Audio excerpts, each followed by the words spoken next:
Hello भारतवासियांनो, कसे आहात तुम्ही? मी रितू. आज आमच्या केरावाल्यांकडे ॲनिव्हर्सरी फंक्शन होता.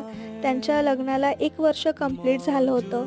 त्या दोघांचं लव्ह मॅरेज आहे आणि काय म्हणतं, लव्ह मॅरेजची गोष्ट तर खूप वेगळी असते आणि खरंच मी तुम्हाला सांगते, लग्न करताना तुम्ही पण जोडीदार विचार करूनच निवडा. कारण की लाईफ पार्टनर हा नेहमी अंडरस्टँडिंग, केअर करणारा आणि आपल्यावर जीव लावणारा असायला पाहिजे.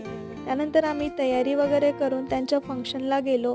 त्या दोघांना बघून खूप आनंद होत होता आणि खरंच जोडीदार चांगला मिळाला की मुलीच्या चेहऱ्यावर आनंद येतो आणि मुलाच्या चेहऱ्यावर पण. हो ना. त्यानंतर आमचा टप्पू बाबा मस्त फोटोशूट करत होता. त्याला डान्स पण खूप चांगला करता येतो. तो आपल्या पप्पासोबत डान्स करत होता आणि माहीत नाही मोक्ष बाबाला काय झालं होतं. आज सगळ्यांना तो मारत होता, मस्त्या करत होता. मस्तपैकी आमचा टक्कू बाबा डान्स करत होता आणि मोक्षनी त्याला जाऊन पाडलं.